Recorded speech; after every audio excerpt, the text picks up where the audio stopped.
नमस्कार, grand news network में आप सभी का स्वागत है और बुलेटिन की खास खबरों के साथ मैं हूं आपके साथ सीमा। चलिए अब एक नजर डाल लेते हैं आज के बुलेटिन की खास खबरों की ओर। खबरों का सिलसिला शुरू करें उससे पहले एक नजर आज की सुर्खियों पर।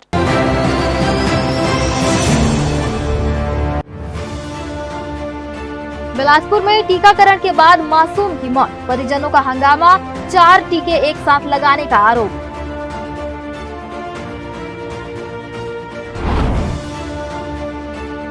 ऑनलाइन ट्रेडिंग के नाम पर अधिवक्ता से 25,50,000 की ठगी, बिलासपुर पुलिस ने दर्ज किया मामला।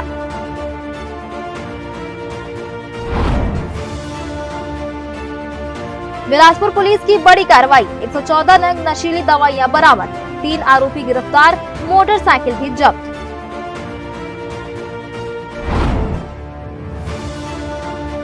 मानिकपुर से ढेका धूमा तक सड़क जर्जर, ग्रामीणों का गुस्सा फूटा, निर्माण न होने पर नेशनल हाईवे पर चक्का जाम की चेतावनी।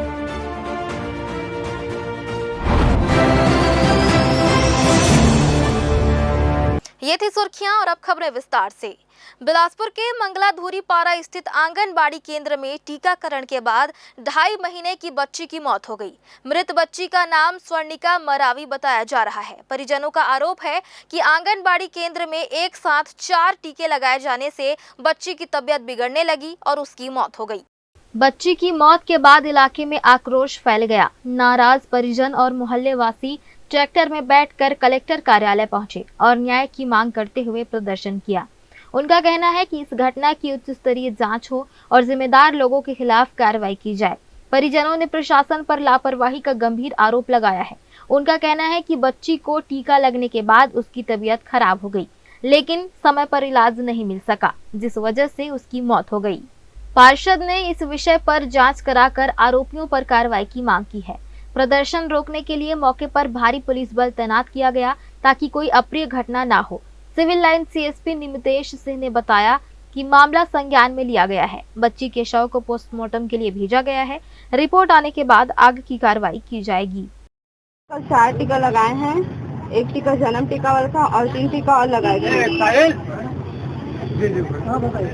ये घटना कल 12:30 बजे की हुई है और उसके बाद से फिर बच्ची रोने लगी है। उसके बाद से बच्ची ठीक भी नहीं हुई है, सुबह तक रोते रही है। उसके बाद उसको बुखार का दवाई पिलाए हम लोग।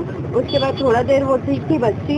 उसके बाद दोबारा और 3 बार बोले थे दवाई पिलाने के लिए, तो दूसरा बार जब पिला रहे थे ना, उस समय बच्ची की देहांत हो गई। क्या चाह रहे हैं आप? हम इस बच्ची के लिए हिसाब चाह रहे हैं। कौन सा हॉस्पिटल गए?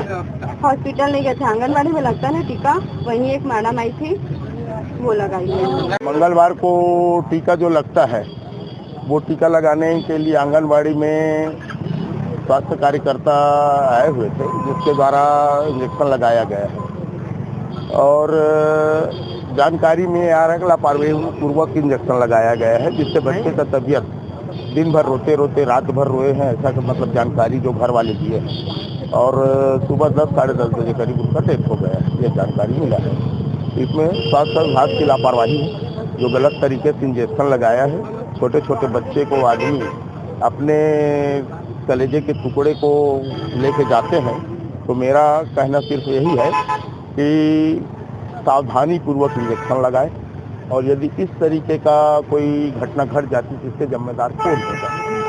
तो यहाँ पे हम लोग कलेक्टर साहब से न्याय की गुहार लेके आए हैं। मामला सिविल लाइन थाना क्षेत्र का। आज पुलिस को सूचना मिली कि दूरी पारा में एक 2 महीने की बच्ची है, उसका देहांत हो गया है, डेथ हो गया, जिसे पुलिस ने मर्ग कायम किया है। पर परिजनों का और आसपास के लोगों का आरोप है, जिसपे पुलिस उसको जांच मिली है और पीएम के लिए बॉडी को भेज दिया गया है और विस्तृत जांच की जाती है। परिजनों का आरोप क्या है सर?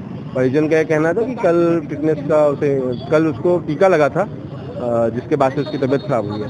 अभी पुलिस तो इसको इनका विस्तृत कथन लेख करेगी और पीएम रिपोर्ट आएगा, उसके बाद आगे की जांच की जाएगी।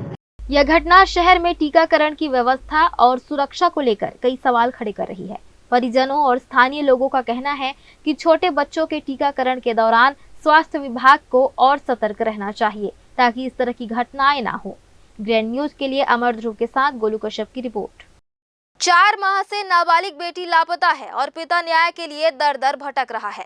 बिलासपुर जिले के कोनी थाना क्षेत्र अंतर्गत ग्राम गतौरी निवासी मनहरण लाल खरे की नाबालिग पुत्री 6 मई 2025 से लापता है।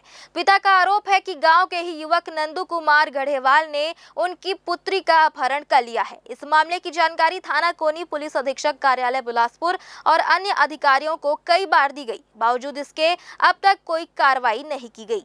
पीड़ित पिता ने बताया कि खुद आरोपी के पिता ने थाने में स्वीकार किया है कि उसका बेटा नंदू कुमार लड़की को ले गया है। फिर भी पुलिस ने रिपोर्ट में अज्ञात आरोपी दर्ज किया और आज तक कोई कार्रवाई नहीं की। 4 महीने बीत जाने के बाद भी बेटी की कोई जानकारी नहीं मिलने पर अब पीड़ित पिता ने जिला कलेक्टर से न्याय की गुहार लगाई है। 5 महीने हो गए, एक गांव के लड़का अपहरण करके ले गए। कोनी थाना में एसपी साहब यहाँ और कलेक्टर सबके हम गुहार लगा ला रहे हैं। आज तक की मूल लेके थे, पता नहीं चला। यही गुहार लेके आज फिर कलेक्टर साहब लगा रहे हैं।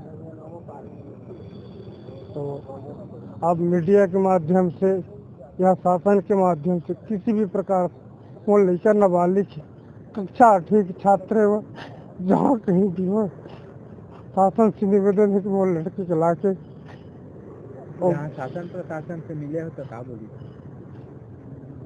अब कुल कागज दिए भेंट करे हैं, लिख देते हम कुछ नहीं कहे आज तक। थाना गया, थाना में कहा? थाना में तो मुर्जूता टूट गया आवाज जात, कोई ध्यान नहीं, कोई ध्यान नहीं। मनहरण लाल खरे ने भावुक अपील करते हुए कहा कि देश में बेटी बचाओ बेटी पढ़ाओ का नारा दिया जाता है, लेकिन मेरी नाबालिग बेटी के अपहरण के बाद भी थाना कोनी और पुलिस प्रशासन ने आज तक कोई कदम नहीं उठाया, इसलिए कलेक्टर की शरण में पहुंचे हैं। यही उनकी आखिरी उम्मीद है। ग्रैंड न्यूज के लिए अमर ध्रुव के साथ गोलू कश्यप की रिपोर्ट।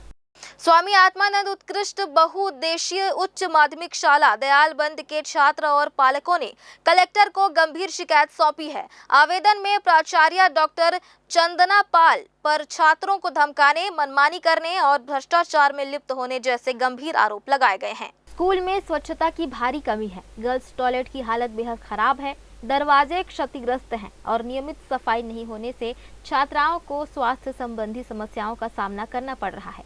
इसी बीच बॉयज टॉयलेट और कक्षाओं में भी गंदगी बनी रहती है। शिकायत में यह भी कहा गया है कि अंग्रेजी और हिंदी माध्यम की कक्षाएं एक साथ लगाए जाने से विवाद बढ़ रहे हैं। अंग्रेजी माध्यम के छात्रों के साथ भेदभाव किया जा रहा है। कई शिक्षक नियमित पढ़ाई नहीं कराते, जिससे पिछले वर्ष का कोर्स भी अधूरा रह गया था। मेरे बच्चे पढ़ते हैं और वहाँ का शौचालय की व्यवस्था ठीक नहीं है और बच्चे बैठ के पढ़ने के लिए कुछ व्यवस्था नहीं है। जहाँ पेज में कीड़ा वगैरह गड़ता रहता है, बच्चे बैठ नहीं पाते हैं और गाड़ी लाने के लिए मना करते हैं, मोबाइल यूज़ करने मना करते हैं और कुछ स्कूल का शिकायत जब बच्चे करते हैं तो उनको धमकी दिया जाता है कि टीसी निकाल दिया जाएगा। कोई भी कुछ प्रिंसिपल मैडम। आप लोग क्या चाहते हैं? हम चाहते हैं कि स्कूल का सुधार हो जाए हर चीज़ में, शौचालय से लेके पढ़ा लिखा से लेके उनका स्कूल में जो व्यवस्था नहीं है, प्रॉब्लम जो है, सब चीज़ का साधन हो जाए। पालकों ने प्राचार्य पर छात्रों से अलग अलग बहाने से अवैध वसूली का भी आरोप लगाया है। बताया गया कि इस वर्ष 10वीं और 12वीं के मार्कशीट वितरण में छात्रों से 10 से 20 रुपए तक लिए गए। आई कार्ड बनाने में भी निर्धारित शुल्क से अधिक राशि वसूली गई। इसके अलावा स्कूल में खेल, सांस्कृतिक और स्काउट गाइड जैसी गतिविधियां पूरी तरह बंद हो गई हैं। फंड की कमी का बहाना बनाकर छात्रों को प्रतियोगिताओं में शामिल नहीं किया जाता, जबकि दूसरी ओर प्राचार्य कक्ष में एसी जैसी सुविधाओं का उपयोग किया जा रहा है। पिछली सरकार में आत्मानंद स्कूल बनाए गए थे कि बच्चों का जो है भविष्य उज्जवल हो सके। जी। आज की स्थिति क्या है ये बताइए। जी, जब से ये कांग्रेस शासनकाल के अंतिम दौर में ये प्रिंसिपल जो मैडम आई हैं, तो सारी स्कूल की सभी गतिविधियां, चाहे सांस्कृतिक हो, चाहे खेल कूद हो, चाहे एटीएल हो, चाहे एनसीसी हो, सब धीरे धीरे कोलैप्स हो रही है। मतलब पूरे उदासीन बिंदु पे आ रही है। अभी बच्चे लोग को गर्मी में बहुत अच्छा मौका था कि वो क्या बोलते हैं इसरो में जाने का, जिसमें वो 20 अगले साल मतलब जो सैटेलाइट लॉन्च होगा उसमें उनको मौका मिलता कि बच्चे जाते, वो उसको भी प्रपोज नहीं किए। कई तो एसआईपी छूट गई। जो स्कूल है दयालबंद है, उसमें सब बच्चे हर साल खेल कूद में, एनसीसी में, सब में राष्ट्रीय लेवल पे, राजकीय स्तर पे और सब आगे गए हैं। अभी जो विश्व समिट सम्मेलन हुआ था ना G20 का, उसमें हमारे बच्चे भाग लेने गए थे, स्पेशल बुलाया गया था। इस तरीके से कई गतिविधियां हैं जिसमें पूरा विराम लग चुका है। बहुत सारी समस्याएं जो आप बता रहे थे वो किस तरह की थी?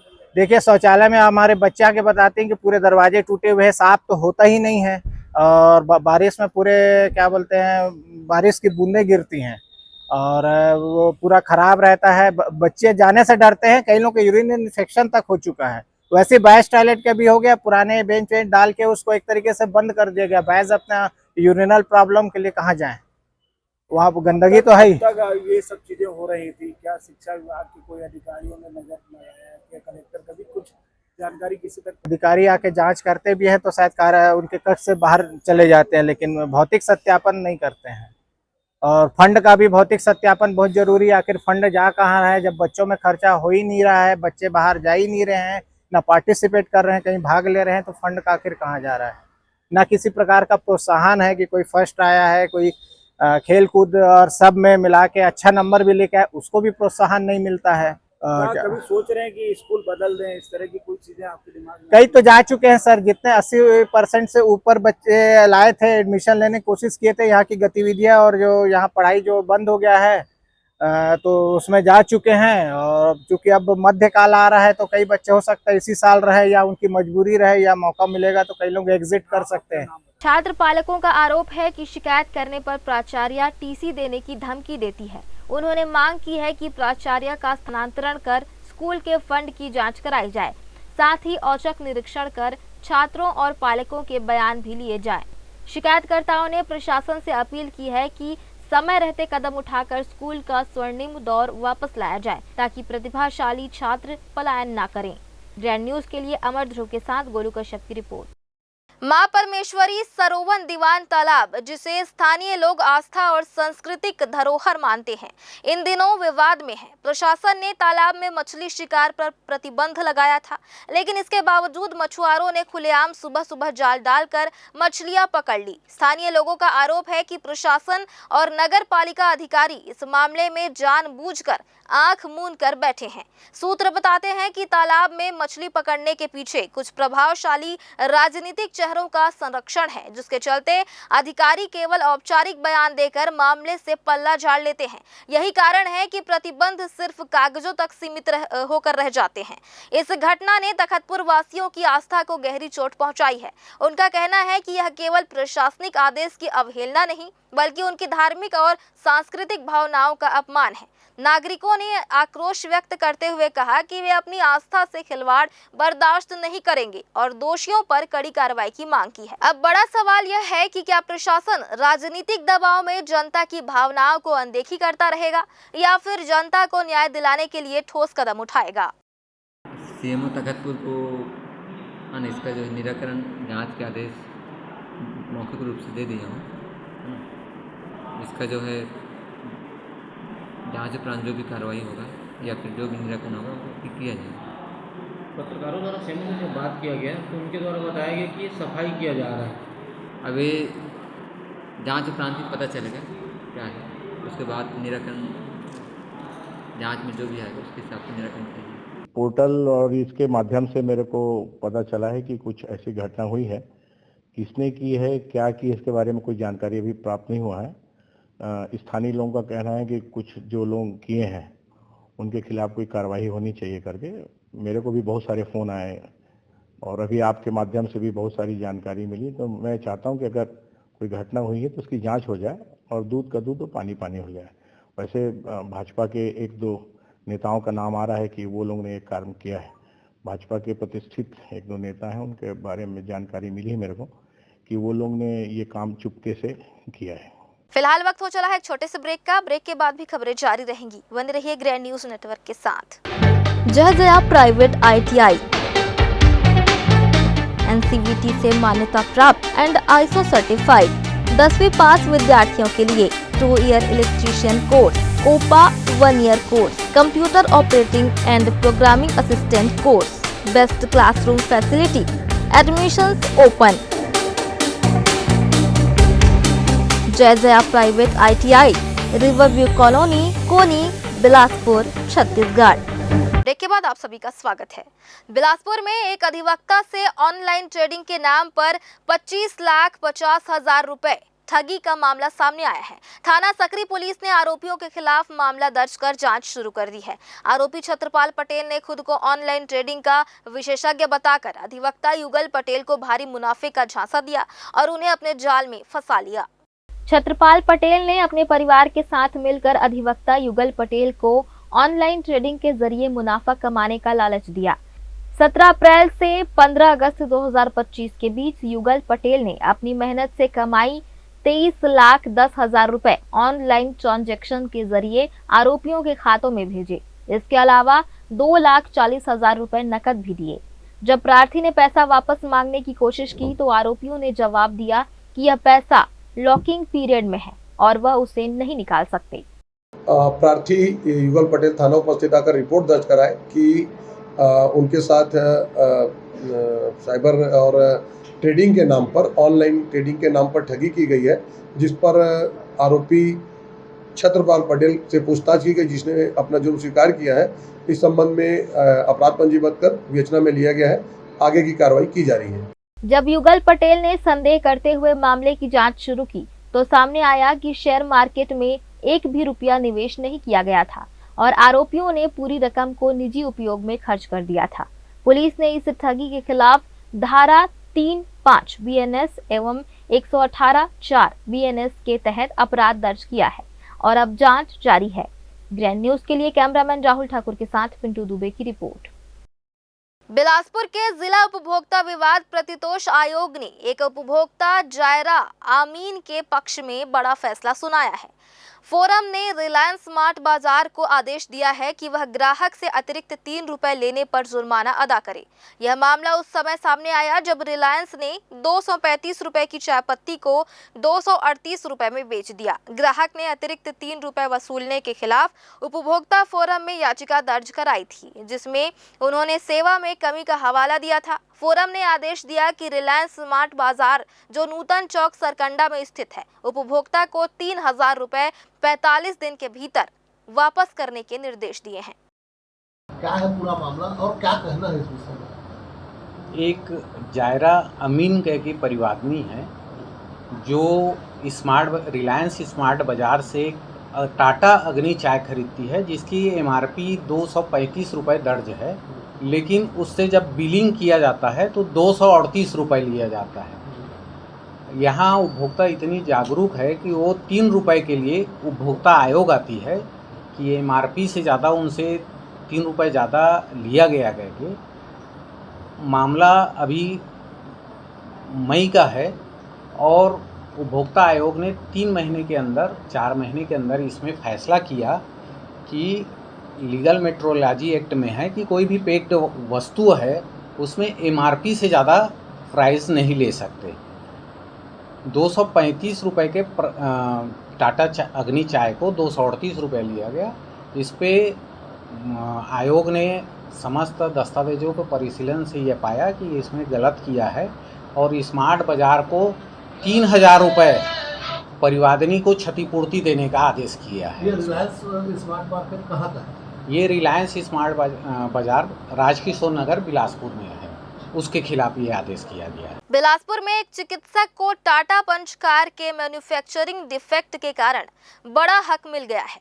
उपभोक्ता आयोग ने कार की पूरी राशि 16,25,000 रुपए वापस करने का आदेश दिया है। साथ ही मानसिक क्षति और परिवाद व्यय के रूप में 35,000 का हर्जाना भी दिया गया है। यह फैसला उपभोक्ता के हक में एक महत्वपूर्ण मोड़ साबित हुआ है।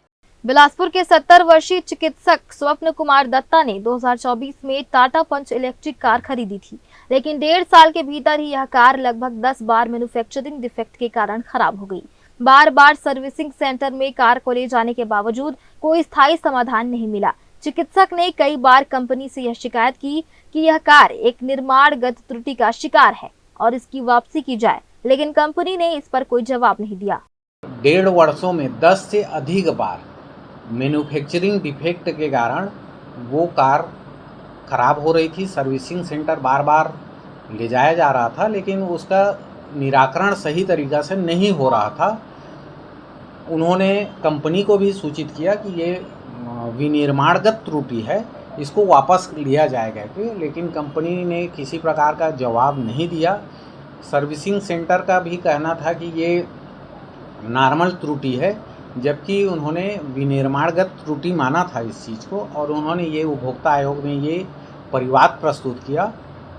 उपभोक्ता आयोग ने त्वरित फैसला करते हुए इसमें कंपनी का माना गया कि ये इसमें मैन्युफैक्चरिंग डिफेक्ट है और उसको पूरी लागत टाटा पंच इलेक्ट्रिक कार की पूरी लागत 16,25,000 रुपये लौटाने का आदेश किया है। 25,000 रुपये मानसिक क्षतिपूर्ति देने के लिए कहा है और 10,000 रुपये परिवाद व्यय देने के लिए भी आदेशित किया है।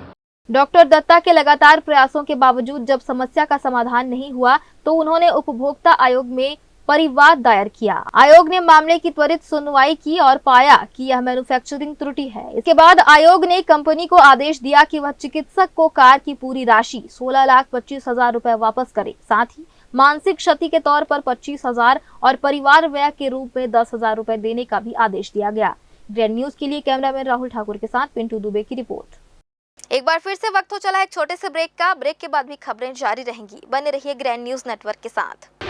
जय जया प्राइवेट ITI NCVT से मान्यता प्राप्त एंड ISO सर्टिफाइड 10वीं पास विद्यार्थियों के लिए 2 year electrician course, COPA 1 year course, computer operating and programming assistant course, best classroom facility, admissions open. Jai Jaya private ITI, Riverview Colony, Koni, Bilaspur, Chhattisgarh. Break के बाद आप सभी का स्वागत है। बिलासपुर पुलिस ने नशे के अवैध कारोबार पर बड़ी कार्रवाई करते हुए 114 नग ब्यूप्रीनोरफिन इंजेक्शन बरामद किए हैं। यह कार्रवाई सिटी कोतवाली पुलिस की टीम द्वारा 8 और 9 सितंबर को की गई। 3 आरोपियों को गिरफ्तार किया गया है, जिनमें 2 युवक और 1 महिला शामिल है। पुलिस ने आरोपियों से घटना में प्रयुक्त मोटरसाइकिल भी जब्त की है। 8 सितंबर को सिटी कोतवाली पुलिस ने ज्वाली नाला के पास दबिश दी।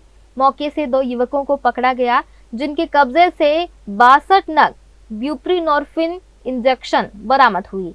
वहीं 9 सितंबर को एक और आरोपी दुर्गा वर्मा से 52 नग ब्यूप्रीनोरफिन इंजेक्शन बरामद किए गए हैं। इन नशीली दवाइयों की कीमत लाखों में हो सकती है और इसके साथ ही पुलिस ने मोटरसाइकिल भी जब्त की, जो आरोपियों द्वारा इस कारोबार में इस्तेमाल की जा रही थी। आप देखिएगा लगातार बिलासपुर जिले में SSP सर की लीडरशिप में लगातार नशे के विरुद्ध कार्रवाई हो रही है। इसी दरमियान में हम लोग भी कोतवाली थाने में 114 नशीली इंजेक्शन हम लोगों ने पकड़ा है। उसमें 3 अपराधी हैं, 2 पुरुष हैं, 1 महिला है। तीनों घुटकू थाना कोनी के निवासी हैं। 2 लोग पल्सर बाइक में, हमें ऐसा सूचना मिली थी कि 2 लोग पल्सर बाइक में जूनी लाइन के पास नशे का इंजेक्शन वो बेच रहे हैं, तो हमने दबिश दी और उन्हें पकड़ा और हमने उन्हें जुडिशियल रिमांड पे जेल भेजा है। और इसी तरह लगातार हम लोग नशे के विरुद्ध कार्रवाई करते रहेंगे। इसमें हम लोग जांच कर रहे हैं कि इनको सप्लाई कौन करता था। अभी महिला से फाइनली कुछ निकल के नहीं आया है कि इनको कौन सप्लाई किया, उन्होंने नहीं बताया हमें। हालांकि हम लोग और पहलू को देख रहे हैं। सिटी कोतवाली पुलिस ने नशे के कारोबार के खिलाफ इस कार्रवाई को गंभीरता से लिया। आरोपियों के खिलाफ NDPS एक्ट के तहत अपराध पंजीबद्ध किया गया और उन्हें गिरफ्तार कर जेल भेज दिया गया है। CSP गगन कुमार ने बताया कि इस मामले की विस्तृत जांच की जाएगी और इंड टू इंड कार्रवाई होगी। अब पुलिस इस बात का पता लगाने में जुटी हुई है कि इनको नशे का सामान देने वाला कौन है। आरोपियों से जुड़े सभी पहलुओं पर कठोर कानूनी कार्रवाई की जाएगी ताकि नशे के कारोबार को जड़ से समाप्त किया जा सके। ग्रैंड न्यूज के लिए कैमरामैन राहुल ठाकुर के साथ पिंटू दुबे की रिपोर्ट। रतनपुर पुलिस और गौ सेवकों की संयुक्त कार्रवाई में मवेशी तस्करों के एक गिरोह को पकड़ लिया गया। गौ सेवकों और बजरंग दल ने पुलिस प्रशासन की विशेष पहल से मवेशी तस्करों को घेर लिया और 3 में से 1 तस्कर को गिरफ्तार कर लिया, जबकि 2 भागने में सफल हो गए। यह तस्कर उत्तर प्रदेश में मवेशियों की तस्करी करने की योजना बना रहे थे, लेकिन SDOP नुपुर शर्मा और उनकी टीम की कड़ी मेहनत के बाद एक तस्कर को धर दबोचा गया। कुल 17 मवेशियों में से 14 को सुरक्षित बचा लिया गया, जबकि 1 की हालत नाजुक बताई जा रही है और 2 मवेशियों की मौत हो गई है। यह कार्रवाई मवेशी तस्करी के खिलाफ पुलिस की बढ़ती मुहिम का हिस्सा है, जो तस्करों के खिलाफ कठोर कार्रवाई कर रही है। राष्ट्रीय स्वास्थ्य मिशन एनएचएम के संविदा कर्मचारी अपनी 12 सूत्रीय मांगों को लेकर डटे हुए हैं। बुधवार को उनकी अनिश्चितकालीन आंदोलन 14वें दिन भी जारी रहा। चुनरी यात्रा के जरिए उन्होंने फिर से अपनी बात रखी। कोन्हेर उद्यान में सुबह 11 बजे से स्वास्थ्य कर्मचारियों की भारी भीड़ जुटी। पहले यहां सभा का आयोजन किया गया, उसके बाद कर्मचारियों ने सरकार का ध्यान आकर्षित करने के लिए चुनरी रैली निकाली। यह रैली नेहरू चौक, राजेंद्र नगर चौक से होती हुई जरहा भाटा मंदिर चौक तक पहुंची। पूरे रास्ते में कर्मचारियों ने जमकर नारेबाजी की और अपनी मांगों को जोर शोर से उठाया।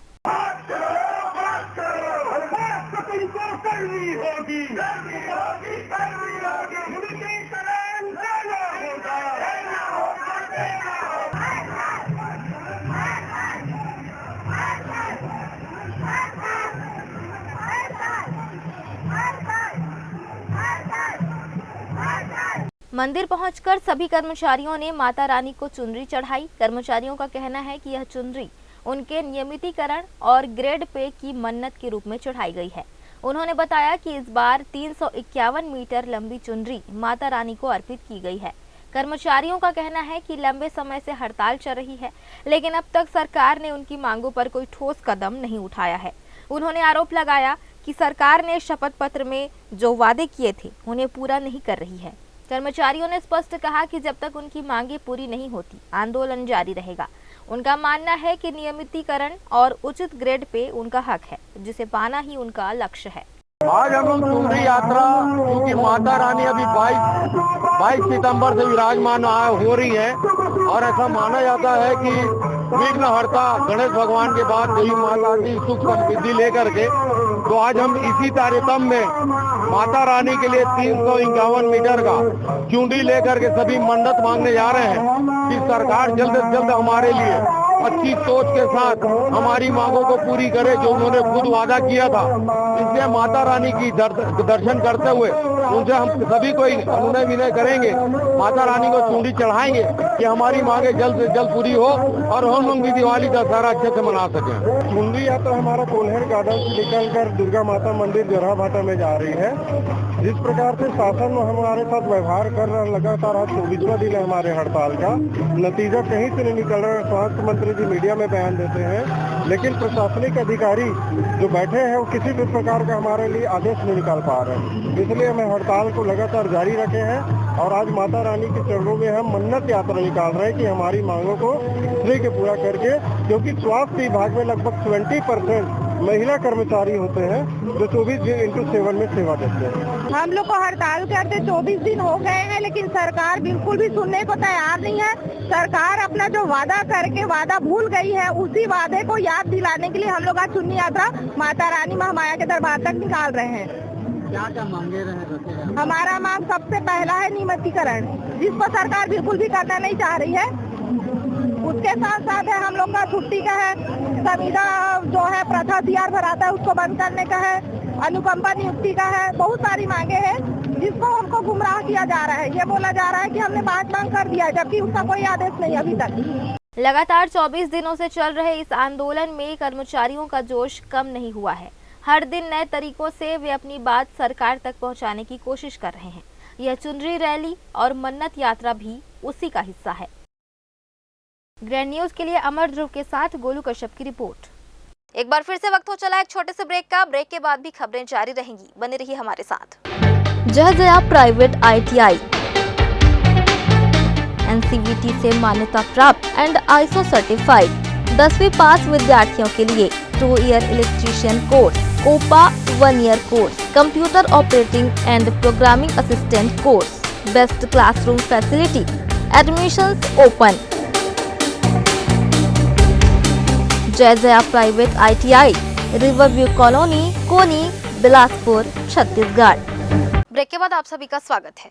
बिल्हा ब्लॉक अंतर्गत ग्राम पंचायत मानिकपुर से ढेगा धूमा सहित अन्य 16 पंचायतों को जोड़ने वाली सड़क जर्जर हो चुकी है। स्थानीयों ने सड़क निर्माण कराने जिला कार्यालय में ज्ञापन सौंपा है। वहीं मांगे पूरी नहीं होने पर उग्र आंदोलन की चेतावनी दी गई है। मालूम हो कि ग्राम पंचायत मानिकपुर सहित विभिन्न क्षेत्रों की सड़क पूरी तरह जर्जर हो चुकी है। इसके साथ ही सड़क निर्माण न होने पर विगत वर्ष विधानसभा चुनाव का बहिष्कार भी किया जा चुका है। उसके बाद भी निर्माण न कराए जाने पर ग्रामीणों ने एक बार फिर जिला कार्यालय को ज्ञापन सौंपकर निर्माण कराने गुहार लगाई है। सड़क निर्माण न होने पर नेशनल हाईवे पर चक्का जाम कर विरोध जताने की चेतावनी भी दी गई है। आज से 15 से 18 साल हो गया, रोड में आज तक अभी तक कुछ भी काम नहीं हुआ है। यही रोड के चक्कर में बड़ा बड़ा घटना हो चुका है। बच्चे लोग पढ़ाई अपना छोड़ दिए हैं, बच्चे का भविष्य से खिलवाड़ हो रहा है। केवल शासन जो है आश्वासन बस देते हैं, रोड बनाएंगे। जो मूलभूत योजना है शासन का, केवल रोड, बिजली, पानी, ये चीज़ से हम लोग को उम्मीद है, लेकिन शासन से ये भी उम्मीद नहीं है। इसी रोड के कारण चुनाव का बहिष्कार हुआ था धूमा, ग्राम पंचायत धूमा में, मानिकपुर गांव में, और आश्वासन बस दिया गया कि तत्काल रोड को बनाएंगे। लेकिन अभी तक का फिर चुनाव होने के बाद 2 साल हो गया, फिर भी चुनाव रोड में किसी प्रकार का कोई काम नहीं किया जा रहा है। देखिए, इतना सब कुछ होने के बाद भी आज की स्थिति ये है कि वहाँ पर रोड में कोई मरम्मत कार्य नहीं हुआ है, ना रोड का निर्माण हुआ है, और रोड जस की तस आज भी उसी अवस्था में पड़ी हुई है। हम सब गांव वाले जो रोड जो ढेका से मानिकपुर होते हुए धूमा तक जाती है, 6 किलोमीटर की रोड है, और उससे आगे के लगभग 15 गांव प्रभावित होते हैं। उसमें आवागमन, इतना बुरा हाल आवागमन का कि गांव वालों का चलना मुश्किल है। उसमें जानवर ना बैठ पाए, इंसानों का चलना तो बहुत मुश्किल है। बड़े बड़े गड्ढे हैं, उसके हमने फोटो वीडियो भी आप लोगों को उपलब्ध करा दिए हैं। तो हम शासन से और प्रशासन से बार बार आग्रह कर रहे हैं, निवेदन कर रहे हैं। सारे गाँव वाले यही कह रहे हैं कि भाई इस रोड का क्या होगा। हम जनप्रतिनिधि हैं, हमारे पास आते हैं, हम अपनी समस्या लेकर के शासन प्रशासन के पास जाते हैं। आज हम माननीय कलेक्टर महोदय के पास आए हैं अपनी समस्या से अवगत कराने कि महोदय जल्द से जल्द इस रोड का निर्माण करें, ताकि गांव वालों को जो असुविधा हो रही है वो न हो और गांव वाले उस रोड पर अच्छे से चल सकें। अगर वो 10 दिन के भीतर में रोड की स्थिति को नहीं सुधारते हैं तो 11वें दिन हम लोग वहाँ पे पूरे रोड में चक्का जाम करेंगे, और शासन प्रशासन को हम आवेदन के माध्यम, ज्ञापन के माध्यम से उनको बताना चाहते हैं कि वो किसी भी प्रकार से और किसी भी रूप से रोड को अभी यथा स्थिति में कुछ रूप से कि उसको सुधार दे, मरम्मत कर दे, कि उसमें आवागमन स्थित हो सके और उसका सुरक्षित हो सके, लोगों का आना जाना बेहतर बन सके। अगर वो 10 दिन के भीतर में यह चीज़ नहीं करती है तो 11वें दिन हम एक बहुत बड़ा वहाँ पे चक्का जाम करेंगे, जिसका पूरा श्रेय और पूरा जो भी वहाँ पे घटना स्थिति बनती है उसका सर्व जिम्मेदारी शासन और प्रशासन की होगी। पूर्व मंत्री शिव डहरिया ने कांग्रेस की उपलब्धियों का बड़ा खुलासा करते हुए भाजपा को जमकर घेरा। उन्होंने कहा, राहुल गांधी ने गब्बर सिंह टैक्स जीएसटी को हटाने की बात की थी और आज उस संघर्ष का नतीजा है कि इसे कुछ हद तक लागू किया गया है। इसके साथ ही उन्होंने जाति जनगणना की मांग को लेकर प्रधानमंत्री नरेंद्र मोदी की आलोचना करते हुए कहा, राहुल गांधी की आवाज आज सरकार को सुननी पड़ी और यह कांग्रेस की ऐतिहासिक जीत है। डहरिया ने भाजपा को निशाना बनाते हुए तंज किया, जो लोग नेहरू जी की आलोचना करते थे वही आज वोट चोरी करके सत्ता में आ रहे हैं। शिव डहरिया ने यह भी कहा कि कांग्रेस पार्टी के कार्यकर्ता सिर्फ पार्टी के चमचे हैं, न कि किसी नेता के चमचे। इस बयान के बाद जो हुआ उसने माहौल को पूरी तरह बदल दिया। मंच पर नेताओं के सामने जब नाश्ते का प्लेट रखा गया तो नेताओं ने एक दूसरे को मजाक में कहा, आप मुझे अपना चम्मच बना लीजिए। इस बात ने हंसी का दौर शुरू कर दिया और वहां मौजूद सभी दिग्गज नेता ठहाके लगाते नजर आए। यह पल नेताओं के गंभीर भाषणों के बीच एक हल्के फुल्के मनोरंजन के रूप में सामने आया। बिलासपुर के मुंगेली नाका स्थित ग्राउंड में कांग्रेस पार्टी का कार्यक्रम संपन्न होने के बाद गाड़ी ओवरटेकिंग को लेकर युवकों के बीच तीखी बहस हो गई, जो बाद में मारपीट में भी बदल गई। इस घटना में 6 युवकों को हिरासत में लिया गया है और पुलिस द्वारा उनके खिलाफ कार्रवाई की जा रही है। पुलिस ने आरोपियों के खिलाफ विभिन्न धाराओं में मामला दर्ज किया है। घटनास्थल पर मौजूद पुलिस अधिकारियों का कहना है कि आरोपी आपसी विवाद में लिप्त थे और इस विवाद में नुकीली वस्तु का इस्तेमाल भी किया गया था, जिससे कुछ युवकों को चोटें आई हैं। कांग्रेस पार्टी के कार्यक्रम के बाद मुंगेली नाका में गाड़ी ओवरटेकिंग को लेकर 2 गुटों के बीच विवाद हुआ। देखते ही देखते यह विवाद मारपीट में बदल गया, जहां आरोपियों ने एक दूसरे पर नुकीली वस्तु से हमला किया। मारपीट के दौरान एक युवक को हल्की चोटें आईं, जबकि बाकी लोग भी सामान्य रूप से घायल पाए गए। इन आरोपियों में शेख ताहिर, मोहम्मद हसन, राजीव राज बघेल, प्रतीक लाल बघेल, आकाश मिश्रा, प्रांजल मसीह शामिल हैं। पुलिस का कहना है कि सभी आरोपियों को हिरासत में लेकर उनके खिलाफ वैधानिक कार्रवाई की जा रही है। मामला सिविल लाइन थाना क्षेत्र का है। आज मुंगेली नाका स्थित ग्राउंड में कांग्रेस पार्टी का कार्यक्रम था। कार्यक्रम के समापन होने के बाद शामिल कुछ व्यक्तियों के द्वारा ओवरटेकिंग को लेकर एक विवाद हुआ, जिसमें आपसी विवाद में कुछ लोगों को चोट आई, जिस पर थाना सिविल लाइन में इन युवकों का मुलाहिजा कराया गया। मुलाहिजा में डॉक्टर के द्वारा सामान्य प्रकृति का चोट होना उल्लेख किया गया और हार्ड एंड ब्लंट ऑब्जेक्ट से चोट का आना उल्लेख किया गया है। 4 युवकों को पुलिस ने हिरासत में ले लिया है। अग्रिम कार्रवाई की जा रही है। इस मामले में पुलिस ने त्वरित कार्रवाई करते हुए सभी 6 आरोपियों को गिरफ्तार किया है। गिरफ्तार आरोपियों को पुलिस ने थाने में लाकर पूछताछ शुरू कर दी है और आगे की जांच में जुट गई है। ग्रैंड न्यूज के लिए कैमरामैन राहुल ठाकुर के साथ पिंटू दुबे की रिपोर्ट। फिलहाल आज के इस बुलेटिन में बस इतना ही। अगले बुलेटिन में फिर होगी आपसे मुलाकात। तब तक के लिए मुझे और मेरी पूरी टीम को दीजिए इजाजत। नमस्कार।